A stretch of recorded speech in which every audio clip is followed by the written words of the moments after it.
인류 역사 속에서 사회를 움직이는 가장 중요한 원리가 있다면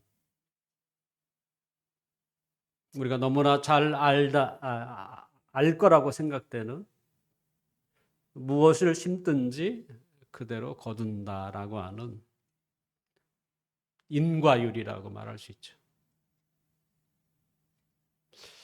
얼마나 중요합니까? 내가 심지 않은데 거둔다. 이러면 인간은 이상하게 되지 않겠어요? 내가 심은 만큼 거둔다라고 하는 하나의 원리와 명제가 있기에 그래도 사람들이 애쓰고 수고하고 노력하는 것이죠. 이 심는 대로 거둔다라고 하는 이 원리를 우리의 선조들은 콩 심은데 콩 나고 팥 심는데 팥 난다 이렇게 표현하기도 했습니다. 또한 우리가 갈라디아서를 보고 있지만 갈라디아 6장 7절에도 심는 대로 거둔다는 말이 성경에서도 그것이 인용되고 있습니다. 심는다. 이것은 단지 농작물에만 한한 게 아니죠. 사실은 우리의 행실도 같은 원리가 적용된다고 생각이 돼요. 선을 심으면 상으로 돌아오고 또 악을 심으면 심판으로 다가오는 것이지요. 어떤 사람은 이 인과 유를 시간적으로 이렇게 표현하기도 합니다. 현재의 우리의 모습은 우리의 과거의 결과라는 거예요.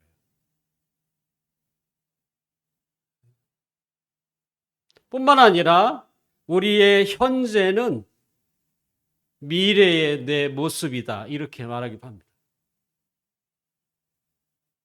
그러니까 결과적으로 그냥 세워지거나 얻어지는 게 아니라는 거예요.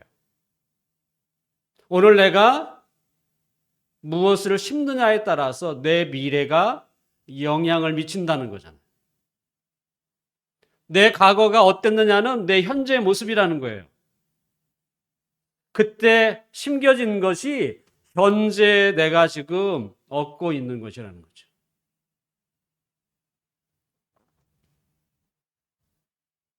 심는 대로 거둔다. 어떻게 보면 이 사회를 움직이는 매우 중요한 원리입니다. 성경도 분명히 이 부분에 대해서 이야기하고 있습니다만, 그런데 성경에는 또 다른 원리를 우리에게 제시하고 있는데요.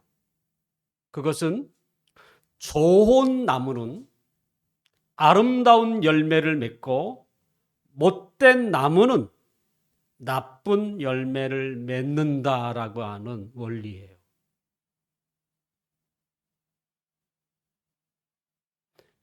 심는 대로 거둔다는 말은 행위의 원리라고 보면 좋은 나무는 좋은 열매를 맺고 나쁜 나무는 나쁜 열매를 맺는다는 것은 사실은 존재론적인 원리예요.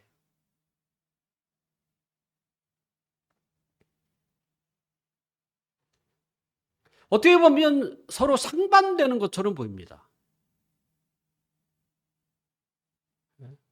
행위는 어떻게 행동하느냐에 따라서 결과가 달라진다는 것이고 아름다운 열매와 나쁜 열매는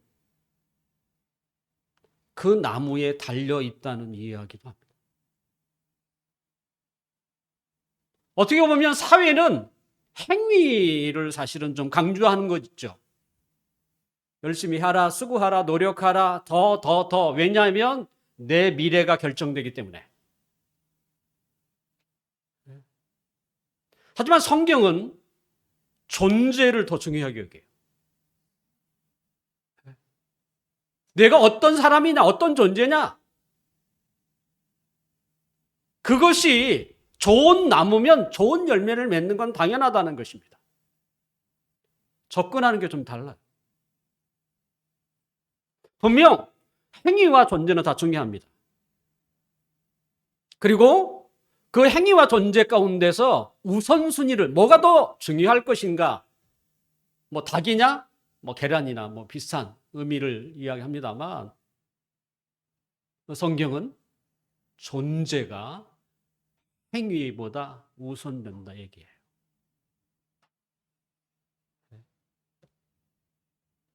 오늘 본문은 그것을 우리에게 잘 보여주는 구절이라고 말할 수 있습니다.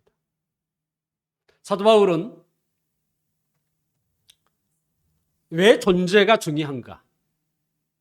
그것을 육체의 일과 육체의 행위와 그리고 성령의 열매라는 것으로 우리에게 소개하고 있습니다. 오늘 본문 19절을 함께 읽어볼까요? 19절. 육체의 일은 분명하니 곧 음행과 더러운 것과 호색과 이렇게 육체의 일, 때로는 행위를 그렇게 표현하고 있고요. 그 다음에 22절에 우리 함께 읽어볼까요? 오직 성령의 열매는 사랑과 희락과 화평과 오래 참음과 자비와 양성과 충성. 표현이 약간 다를 수 있지만 육체의 행위, 여기는 성령의 열매로 소개하고 있습니다.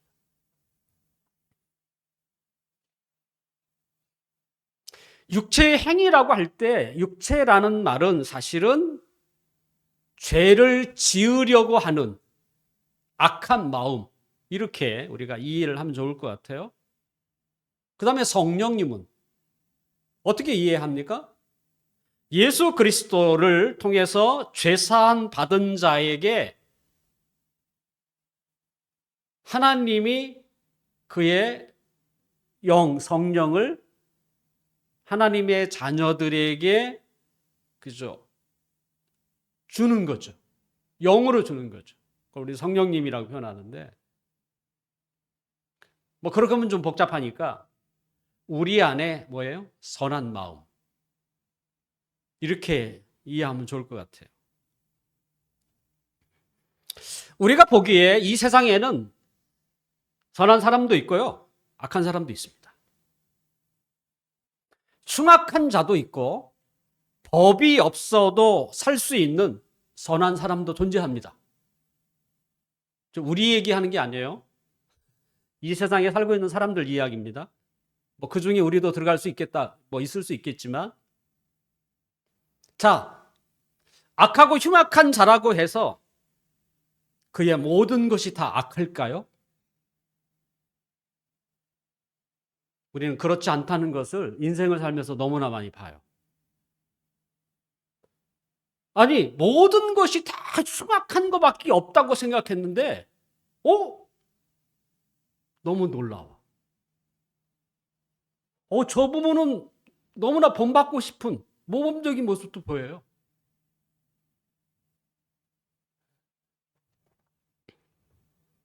결국 악한 자도 선한 것을 그가 가지고 있다는 것이죠. 반대로 선하고 선량한 사람이라고 할지라도 과연 악한 것이 없을까요? 있어요. 가끔 그렇게 입으로는 얘기 안 하지만 목사님께 실망해서 상처받은 사람이 있습니다. 대부분 목사님께 상처받으면 교회 나갑니다. 성도에게 상처받으면 안 나가요. 버팁니다. 근데 목사님께 상처받으면 나가요. 여러분들이 보기에 제가 다 선한 것만 있다고 생각하나 봐요. 네? 제발 착각하지 마세요. 네? 그렇게 생각 안 하면 여러분이 상처받는 데니까요. 네?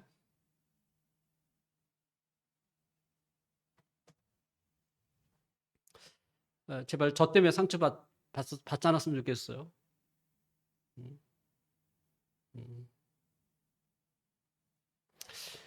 우리가 인생을 살면서 경험적으로 이렇게 생각해 봐도 100% 선한 사람이 없고요.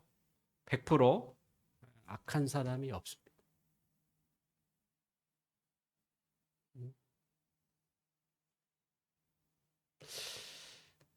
어쩌면 인간은, 저는 이렇게 표현하고 싶은데요. 흉악범 중에 모범생이라고 말하고 싶습니다.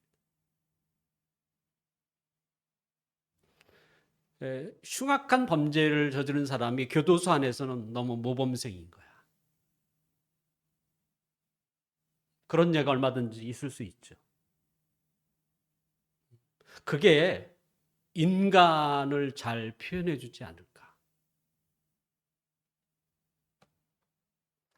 왜 인간이 이렇게 늘 악한 본성, 때로는 죄를 짓고 싶은 마음이 늘 우리 안에 있는가? 또 다르게 표현하면 흉악범인가? 그것은 성경은 아담으로부터 그 출발점을 우리에게 이야기하고 있어요. 아담이 하나님의 말씀에 불순종한 것이 죄가 이 세상에 들어왔고 그 죄가 그냥 일반적인 죄가 아니라 흉악한 죄라는 거예요.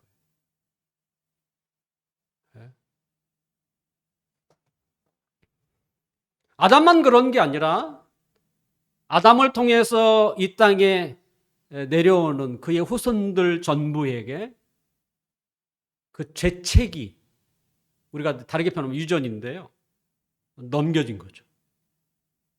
그래서 이 세상에 아이가 태어나면 그 안에는 악한 마음이 있어요. 아직 가지고 나오는 거예요. 왜냐하면 그 부모가 악한 본성을 가지고 있기 때문에. 또 그 부모 끝까지 올라가면 아담까지, 하와까지 가게 되는 것이죠.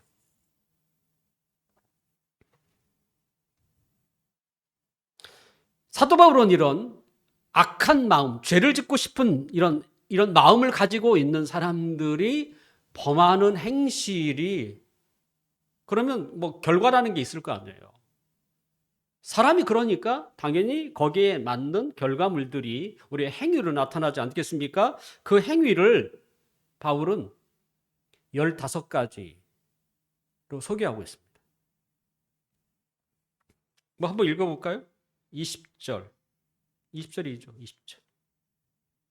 아니 19절부터 볼까요? 예, 저 앞에 모니터도 있습니다만, 자 봅시다. 시작. 육체의 일은 분명하니 곧 음행과 더러운 것과 호색과 우상 숭배와 주술과 원수 맺는 것과 분쟁과 시기와 분냄과 당 짓는 것과 분열함과 이단과 투기와 술 취함과 방탕함과 또 그와 같은 것들이라. 전에 너희에게 경계한 것 같이 경계하노니 이런 일을 하는 자들은 하나님 나라를 위협으로 받지 못할 것이요. 그러면서 바울은 육체의 행위, 육체가 뭐예요? 아까 악한 본성, 죄를 짓고 싶은 마음을 늘 마음에 가지고 있는 사람, 그걸 육체라고 표현했는데요. 그런 사람들이 당연히 어떤 행동을 할 것인가라고 해서 15가지를 요약하지만 이것이 전부가 아니죠. 왜냐하면 21절에는 그와 같은 것들이라 이렇게 소개하고 있기 때문에. 그러면 15가지를 대표적으로 좀 이렇게 몇 가지로 분류할 수가 있죠. 첫째는 성적인 것이고, 두 번째는 종교적인 것이고, 세 번째는 관계적인 것으로 이렇게 나눌 수 있습니다. 결국 우리의 행위, 악한 본성을 가지고 있는 사람들이 나타나는 행위들을 보니까 대충 성적인 것, 정상적인 것을 벗어나는, 일명 일탈이라고 부르는, 그 다음에 종교적인 것. 종교적인 것을 다르게 표현하면 자아에 대한, 자기 중심적인 것에 대한 집착, 때로는 회피라고 볼 수 있고요. 관계적인 것은 뭐냐면 사람과 사람 사이에 깨어지는 모습, 이렇게 표현할 수 있습니다. 자, 죄는 뭡니까? 죄는 일탈이에요. 일탈. 정상적인 것을 벗어나는 것입니다. 관역이 있다면 그 관역을 제대로 맞추지 못하고 빗나가거나 벗어나거나 못 미치는 것을 성경은 죄라고 이렇게 표현하고 있습니다. 한마디로 정상적인 범위를 벗어나는 것이 바로 죄예요. 근데 우리 안에는 그게 있어요. 자꾸 벗어나고 싶어. 정상을. 또 정상을 벗어나면 재밌다고 표현해.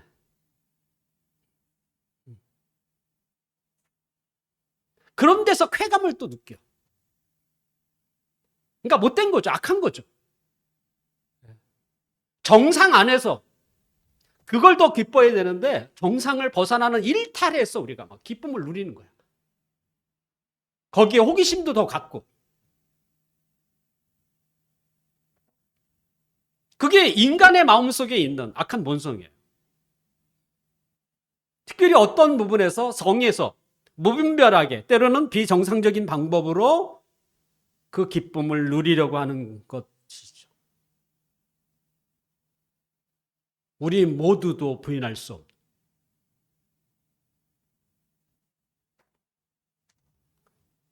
그 다음에 두 번째가 자기 자아를, 자기 자아에 대한 집착이죠. 이 자기 자아에 대한 집착이 가장 잘 나타나는 데가 어디냐면 종교예요. 여기는 우상 숭배라고 표현되어 있습니다. 우상 숭배가 뭔지 아십니까? 성경은 우상 숭배는 탐심이라고 얘기해요. 탐심이 뭡니까? 자기.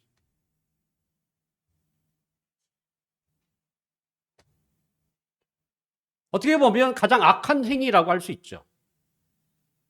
신을 이용해서 자신의 목적이나 욕구를 달성하려고 하는 게 종교예요. 그래서 바울은 종교를 탐심이라고 표현합니다. 아주 교묘한 거죠.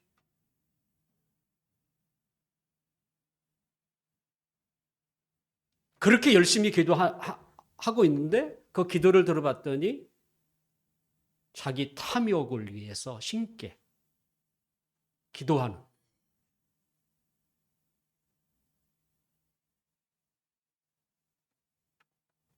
못된 거죠. 주술이 뭡니까?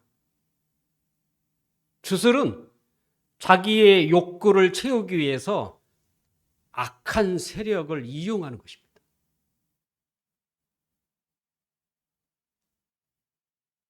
결과적으로 자기 중심.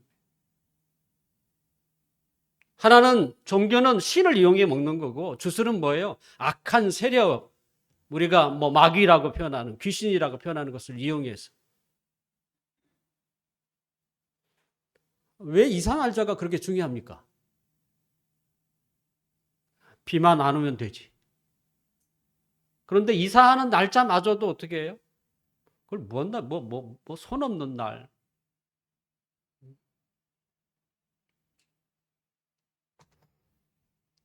결국 자기 자아에 대한 집착이죠. 그것이 종교라는 것으로 때로는 주술이라는 것으로 표현되는 거예요. 그 다음에 자아에 대한 회피도 있습니다. 그게 술 취하는 것과 방탕입니다. 그것은 자신의 책임을 어떻게든 회피하려고 하는 거죠. 술을 취한다고 해서 문제가 사라지는 게 아니죠. 잠시 잊게 할 뿐이죠. 술 깨면 여전히 그 문제는 있는 거죠. 그러니까 자기를 회피하는 거죠. 세 번째는 뭡니까? 관계에 대한 깨짐이죠. 시기와 분쟁과 원수 맺는 것. 이것은 서로의 관계가 깨질 때 나타나는 모습입니다. 사단이 인간을 유혹하기 위해서 던진 가장 큰 무기가 바로 비교의식이라고 합니다. 비교의식.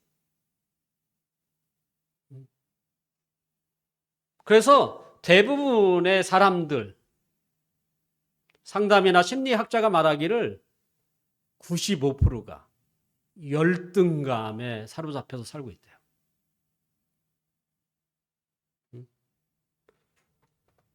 그러다 보니까 어떻게 해요? 열등감이 있다 보니까 화를 내고 원수를 맺고 파당을 만들고 시기하고 결과적으로는 뭐예요? 관계가 깨지는 거예요.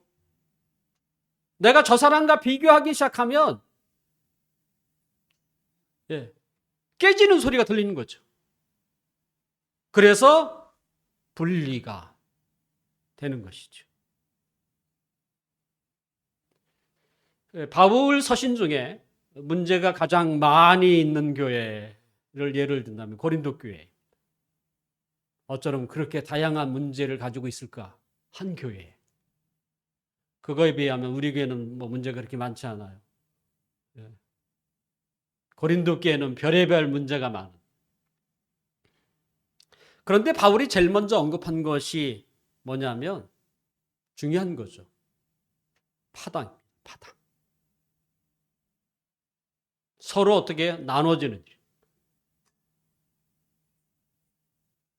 그 파당의 근본적인 원인은 뭐 열등감이죠. 그래서 믿는 있다고 생각하는 사람끼리, 믿음은 없다고 생각하는 사람끼리, 또 열심히 봉사하는 사람끼리, 아니면 아닌 사람끼리, 그 열등감에 사로잡혀서 서로 어떻게 해요? 파당을 만드는 것이죠.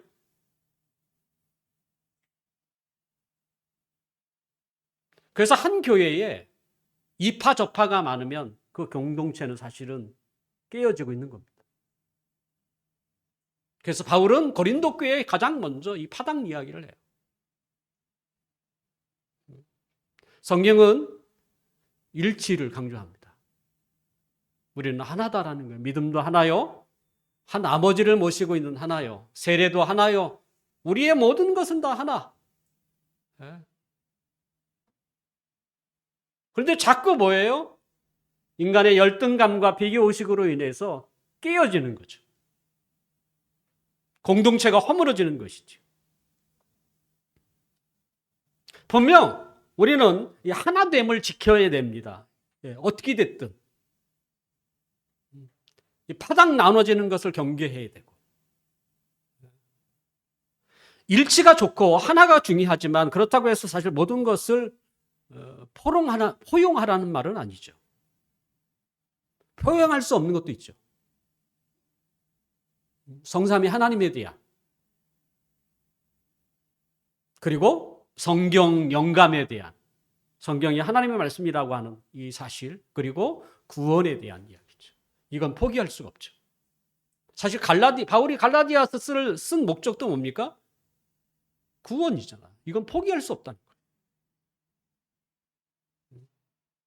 이 중요한 삼위 하나님에 대한, 성경의 영감에 대한, 그리고 구원에 대한 것을 외에는 사실은 그렇게 싸워야 할 이유가 없어요.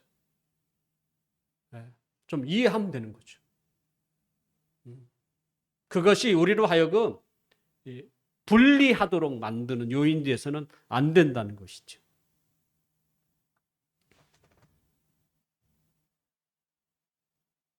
결과적으로 이와 같은 것들이라고 바울이 표현한 것처럼 우리가 이거 생각해 보면 다 거기에 맞는 것 같아요. 성적인 것, 때로는 종교적인 것, 서로는 관계적인 부분에서 다 이 안에 이제 묶여져 있는 것 같아요. 그래서 인간은 흉악범인 거예요. 단지 어떤 사람은 그것이 표현돼서 흉악범으로 교도소에 있는 거고, 어떤 사람은 아직 나타나지 않아서, 마음에 내재되어 있어서, 아직 표현되지 않아서 그렇게 보이지 않을 뿐이고, 하지만 마음에는 다 뭐예요? 다 도사리고 있는 거예요.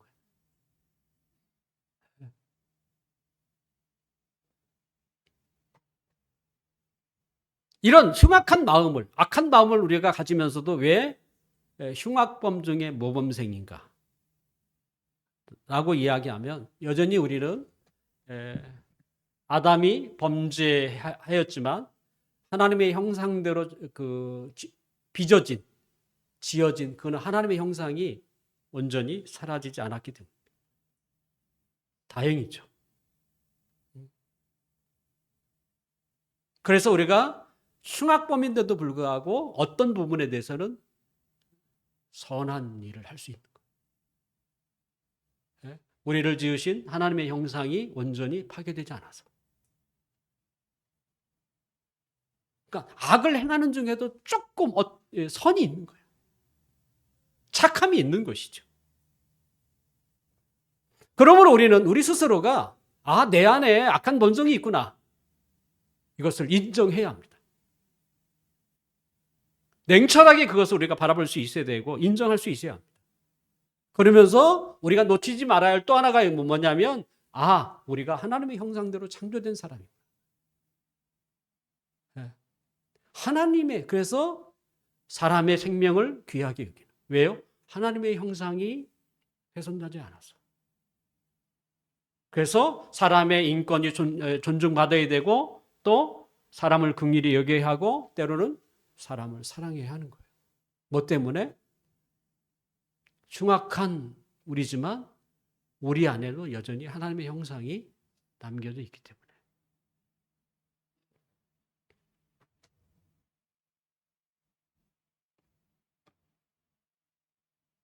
그래서 우리가 우리 자신을 인정할 수 있어야죠. 나는 죄인이라는 사실. 내 안에 죄성이 있다는 사실. 자, 흉악범 중에 모범생이라고 제가 인간의 모습을 그렇게 얘기했습니다.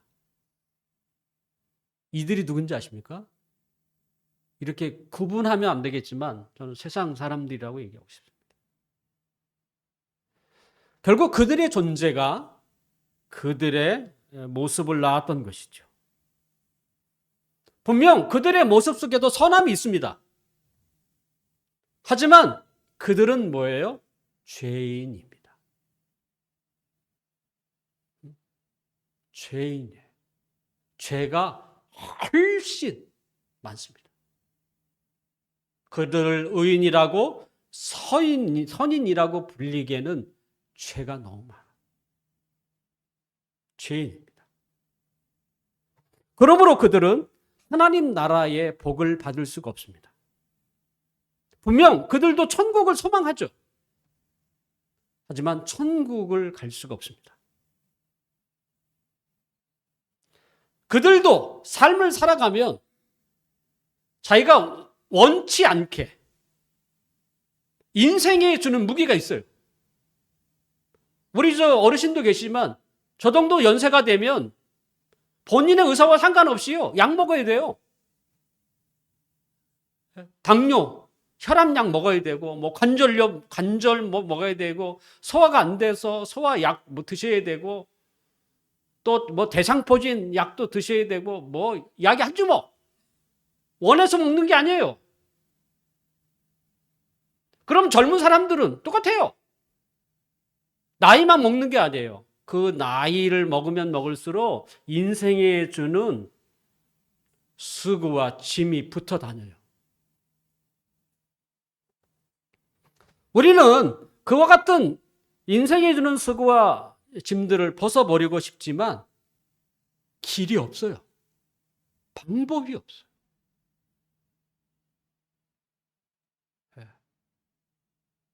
누구 하나 그것을 내가 짊어지겠다 이렇게 말하는 사람도 없고 그가 또 짊어질 수도 없어요. 그러니까 마음은 천국 가고 싶지만 천국에 갈 수 없고, 마음은 인생의 수고와 고통이나 어려움을 이렇게 없었으면 좋겠는데 짊어지고 가셔야 돼요. 왜? 다른 길이 없어요. 그가 죽지 않는 이상. 무슨 길이 있습니까?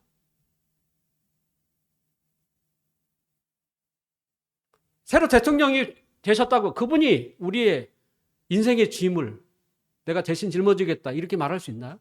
없어요. 부모가요? 안 돼요. 길이 없습니다. 우리의 생명이 다하는 그 순간까지 우리가 짊어지고 가야 돼요. 나이 드시면 약도 많이 먹어야 되고,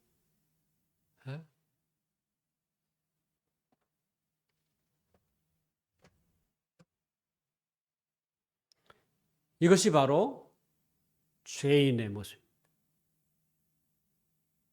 겉으로 보기에는 선한 사람처럼 보이나 안에는 각종 악함이 가득한 것이 바로 인간입니다. 그와 같은 인간의 마음에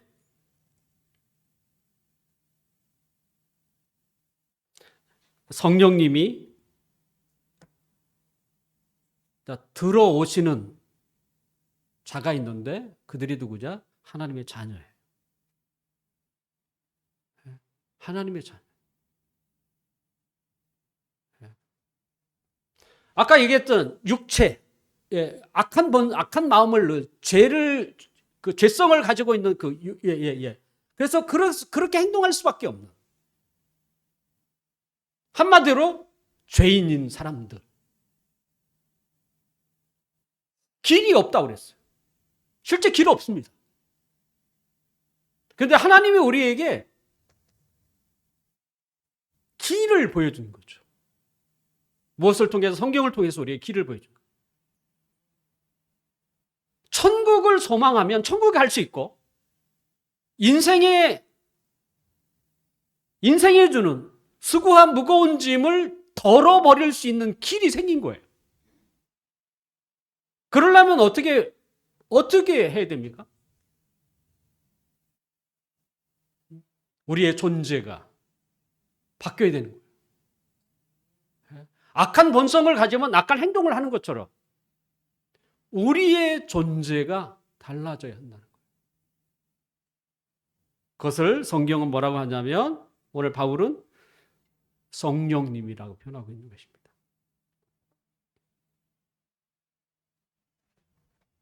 이 성령님은 예수 그리스도를 믿는 사람들에게 하나님이 주시는 아까 서두에도 선한 마음이라고. 분명 하나님의 자녀들도요,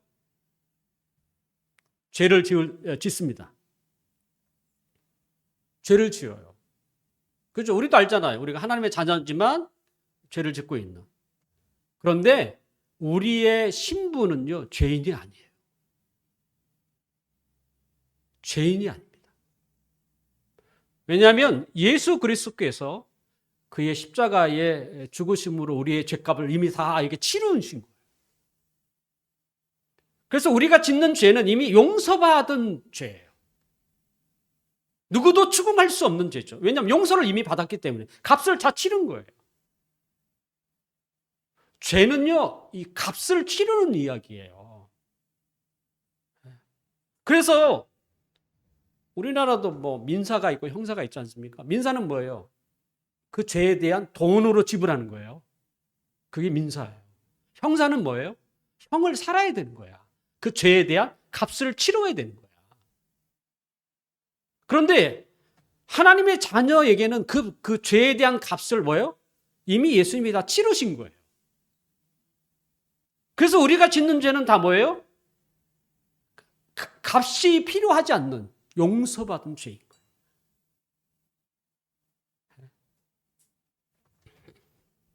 거예요. 하나님은 이렇게 용서받은 자들에게 성령님을 다르게 표현하면 선한 마음, 선한 영이신 그분을 우리 마음에 보내주신 것이죠.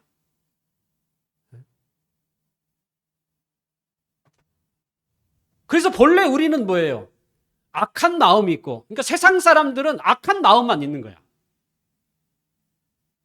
단지 그들에게 선을 행하는 것은 뭐냐면 하나님의 형상이 그나마 모든 사람들에게 공이 있기 때문에 조금 선한 일이 있는 거예요. 그런데 예수 믿는 사람에게는 악한 마음뿐만 아니라 뭐예요? 선한 마음이 함께 있어요. 하나님의 형상과는 다른 선한 마음. 그 선한 마음이 누가 있다는 얘기잖아요. 그게 뭐예요? 성령님으로 이야기하는 거죠. 자, 그러다 보니까 어떻게 해요? 우리 마음에 선한 마음이 더군다나 악한 마음보다 더 강력해요. 그 선한 마음이. 그러니까 그게 우리의 존재예요. 그러니까 예수 믿는 사람이라고 할지라도 죄를 안 짓는 건 아니지만 죄보다는 뭐예요? 선한 게 훨씬 많은 거예요. 네. 더군다나 우리가 짓는 죄도 뭐예요? 이미 용서받은 죄인 거야. 그렇다면 성령님이 들어와 있는 사람들의 행위는 어떻게 나타나는가? 오늘 본문 22절과 23절 이렇게 돼 있죠. 22절과 23절. 우리 한번 읽어볼까요? 시작. 오직 성령의 열매는 사랑과 희락과 화평과 오래 참음과 자비와 양성과 충성과 온유와 절제이니 이 같은 것을 금지할 법이 없느니라. 여기는 9가지 열매로 소개되어 있어요. 그러니까 우리 안에 선한 마음, 성령님이 들어와 있는 사람은 이런 모습이 나온다는 거예요. 자, 그런데 19절에는 육체의 일, 행동을 복수로 써 있어요. 복수예요, 복수. 그런데 성령의 열매는 단수입니다, 단수. 왜 아홉 가지가 되는데 왜 단수일까? 그것은 우리가 이렇게 이해하면 돼요. 우리가 이제 고구마를 캐면, 저도 이제 다음 주 아니면 다다음 주 고구마를 캘 겁니다. 텃밭에서. 그래서 고구마 넝쿨을 이렇게 캐면 고구마가 어떻게 해요? 줄기에 따라 여러 개가 같이 끌려오죠. 분명히 하나 심은 건데 줄기마다 여러 개의 고구마가 끌려오는 것처럼 성령의 열매가 이렇게 비슷해요. 또 다르게 표현하면, 자, 우리가 그 맛있는 사과를 하나 이렇게 깨물었을 때, 그리고 그것을 맛보았을 때, 사과 맛이 나죠. 근데 사과 맛이라는 게 하나가 아니에요.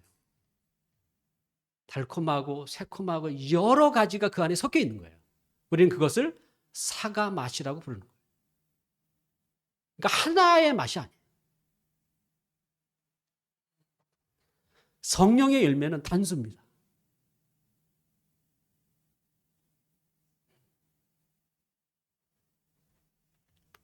사랑만 있는 게 아니에요. 그 안에는 화평도 있고요. 또 오래 참음도 있고요. 충성도 있고 절제도 있어요. 이건 한 줄기예요. 이 9가지 열매가 그 사람에게 다 나타나는 거예요. 그런데 이 성령의 9가지 열매를 자세히 보면 이것이 어떻게 보면 성품으로 이렇게 표현되어 있습니다. 그죠? 사랑, 화평, 희락, 오래 참음, 온유, 양선, 절제, 충성, 이와 같은 것들이 뭐냐면 이 내면, 성품에서 우러나오는 거죠. 결과적으로 사실은 사람의 행위는 뭐예요? 그 성품으로부터 출발한다는 것이죠. 우리의 성품에서부터 그런 선한 것들이 나오니까 선한 마음이 나오는 거죠. 그러니까 그것이 우리의 행동으로 비춰지는 거죠.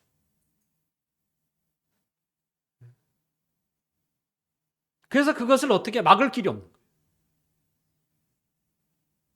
본래 그 사람의 마음이요, 이렇게 성령의 열매처럼 성품이 좋으면 그것이 어떻게 우리의 삶으로 흘러나올 수밖에 없어요.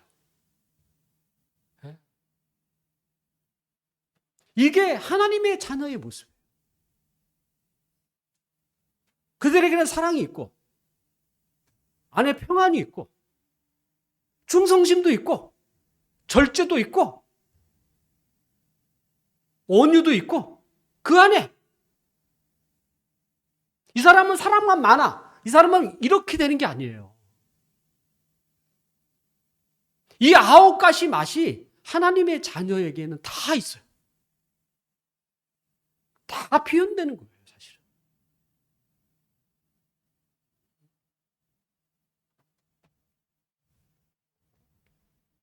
왜 그러겠어요? 그 안에 선한 마음인 성령님이 그 안에 계시기 때문에. 그래서 세상 사람과 하나님의 자녀는 그래서 달라요.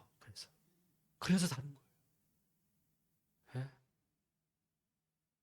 제가 얘기했지만 하나님의 자녀도 죄가 안 짓는 건 아니에요. 하지만 죄보다는 뭐예요? 선한 것이 훨씬 더 많습니다.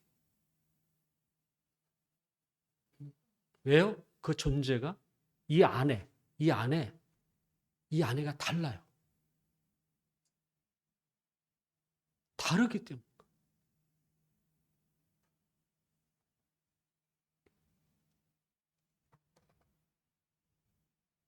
결과적으로 우리의 존재가 바뀌지 않으면 때로는 우리 안에 그 악한 마음, 악한 본성을 능히 이길 만한 누가 나를 다스리지 않으면 우리는 악한 일밖에 행할 수 없다는 것.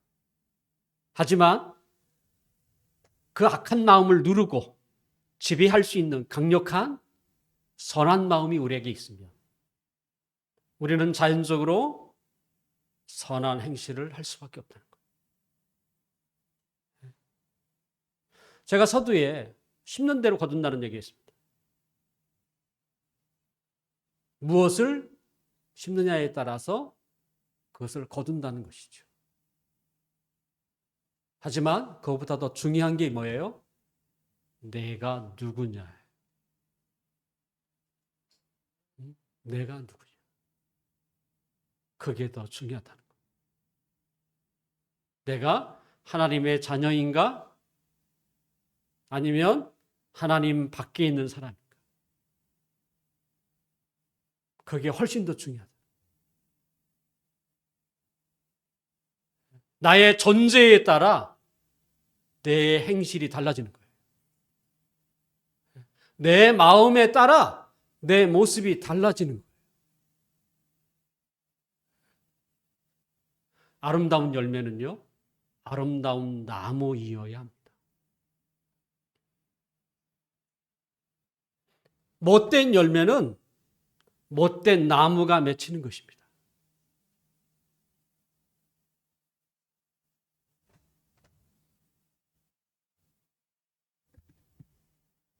이제 말씀을 마치려고 합니다. 예수 그리스도를 믿지 않고는 하나님의 자녀가 될 수가 없어요. 자신이 죄인인 것을 우리가 인정하고 그리고 예수 그리스도를 통해서 나의 죄가 용서받아야만 비로소 하나님의 자녀가 됩니다. 그리고 하나님의 자녀가 되면 하나님이 우리에게 은총을 주시죠. 그 첫 번째 은총이 뭐냐면 아까 선한 마음을 우리에게 주는 거예요. 가장 중요한 거 아닙니까? 내 안에 선한 마음이 있는 거죠. 사람을 사랑하는 마음, 용서하는 마음, 평안한 마음, 힘을 얻는 마음, 위로가 되는 마음. 얼마나 중요합니까? 그건 돈보다도 더 중요한 거예요. 돈은 있다가 없어지는 일이지만 우리의 마음은요, 돈으로도 살 수 없는 거죠.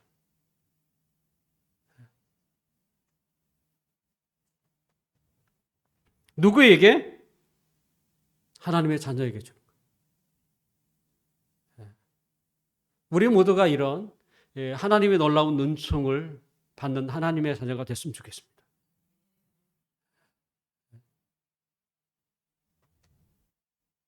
그것이 가장 중요한 것입니다. 나는 좀 이렇게 달라지고 싶어, 변화받고 싶어. 때로는 이렇게 이런 지긋지긋한 이렇게 표현하면 될지 모르겠지만 이런 삶을 좀 벗어나고 싶어. 이 간절함이 있다면 먼저 존재가 바뀌셔야 돼요. 하나님의 자녀가 되셔야 돼요. 그건 너무나 어려운 일이 아닙니다. 자신이 죄인이라는 것을 인정하고 자신의 죄를 위하여 예수 그리스도가 십자가에 죽었다는 것을 믿으면 돼요. 마음으로 믿으면 돼요. 마음. 그러면 하나님이 그에게 놀라운 선물을 주세요. 그것이 성령님이세요. 그리고 그 사람이 바뀌기 시작하는 거죠. 불안한 마음이 점점 사라지고 걱정하는 마음이 점점 내려놓게 되고 인생의 수고와 무거운 짐들을 예전에는 맡길 것이 길이 없었는데 이제는 맡기는 일이 생기는 거예요. 그러니 얼마나 홀가분해지겠어요. 하나님이 아니면 맡길 분이 없어요. 누구에게 맡겨요? 우리의 생명을 우리가 죽기까지는 맡길 길이 없어요. 죽어야만 사라지는 짐들. 근데 누가 그걸 원하겠어요? 우리의 남은 인생, 짧은 남은 인생이라도 좀 다르게 살고 싶지 않으세요? 그래도 내일은 희망이 있겠지. 이런 희망을 가지고 살면 좋죠. 하지만 내일 돼도 놀라운 일은 발생하지 않아요. 왜? 내가 변한 게 없어요. 내 안에. 여전히 내게 악한 게 여전히 내 안에 나를 지배하고 있기 때문에. 선하신 성령님이 나를 다스리지 않으면 바뀔 길이 없어요. 바라옵기는 우리 모두가 이처럼 하나님의 놀라운 은총을 받는 하나님의 자녀가 되어서 하나님의 인도를 받고 그분을 통해서 우리의 삶이 맺어가는 우리의 행위가 이제는 아름다운 열매. 왜냐하면 내가 아름다운 나무이니까 당연히 나를 통해서 아름다운 열매를 많이 맺으셔서 그것을 통해서 하나님께 영광이 되는 이 복된 삶을 살기를 주님의 이름으로 축원합니다.